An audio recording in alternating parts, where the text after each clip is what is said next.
अच्छा सर, हमारी सियालकोट की ऑलमोस्ट 40% इंडस्ट्री जो है मेडिकल इंस्ट्रूमेंट्स के रिलेटेड है। तो आप बताइएगा कि मेडिकल और नॉन मेडिकल डिवाइसेस के लिए किस तरह के ईयू रिप्रेजेंटेटिव की ज़रूरत है। जो मेडिकल इंडस्ट्री है वो चूँकि जैसे मैंने पहले भी अर्ज़ किया कि उसमें रिस्क फैक्टर हाई है, तो उसके ऊपर कंप्लायंस की ज़्यादा रिक्वायरमेंट है।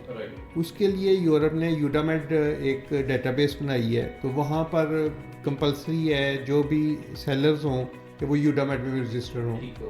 तो जो यूडामेड में रजिस्ट्रेशन के लिए ये ज़रूरी है कि आपके पास एक ऐसा जो है वो EAR हो जो कि यूडामेड में रजिस्टर्ड है। बिल्कुल ठीक। तो अगर आप जो है वो अगर वो यूडामेड में रजिस्टर नहीं होगा और आप उसको ER नॉमिनेट कर देते हैं तो फिर आप खुद से यूडामेड में रजिस्टर नहीं हो पाएंगे।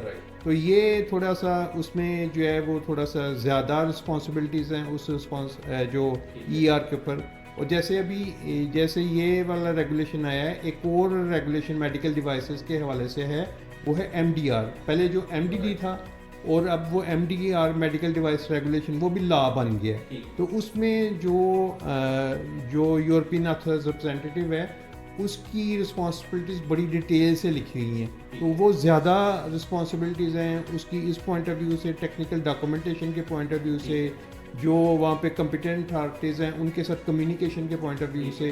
तो वो फिर आपने जब अगर मेडिकल डिवाइसेस के लिए आपने इंगेज करना है तो आप वही इंगेज करें जो कि यूडामेट का पार्ट है, क्योंकि अगर आप किसी और को करते हैं तो वो फिर आपको जब यूडामेट या अदर रिक्वायरमेंट फुलफिल करनी होंगी तो वो आपके लिए प्रॉब्लम होगी। सर, GPSR के अंदर नॉर्मल प्रोडक्ट कैटेगरीज कौन सी हैं और इसके अलावा जो हाई रिस्क हैं वो कौन सी हैं। जैसे जनरल प्रोडक्ट में तो आम आपके कैजुअल यूज़ की चीज़ें हैं, जैसे आपकी शर्ट है या और इस तरह की चीज़ें।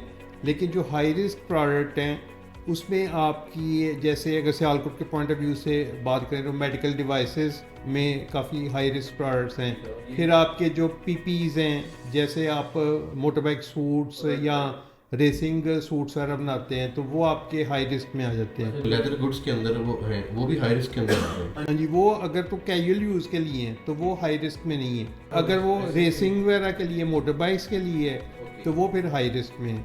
आपके मोटर बाइक ग्लव्स हो गए, आपकी ये पेंट्स हो गई मोटर बाइक, या मोटर बाइक सूट्स हो गए। दैट मीन जो हमारे वजीराबाद की सारी आइटम है मेटल के रिलेटेड, जो स्वाट्स हैं, जो एक्सेस हैं, जो नाइव्स हैं, वो सारे बेसिकली हाई रिस्क के अंदर साथ में चलेंगे। वो आप कह सकते हैं वो हाई रिस्क में नहीं आएंगे, वो मेडिकल डिवाइसेस नहीं हैं, वो तो जस्ट फॉर गेम्स के लिए हैं। वो तो सर सर्जिकल से भी ज़्यादा हाई रिस्क है। लेकिन उसका जो यूज़ है वो ये मेडिकल पर्पज़ के लिए नहीं है, लेकिन उनको देखना पड़ता है कि ये क्या उसका इंटेंडेड यूज़ है।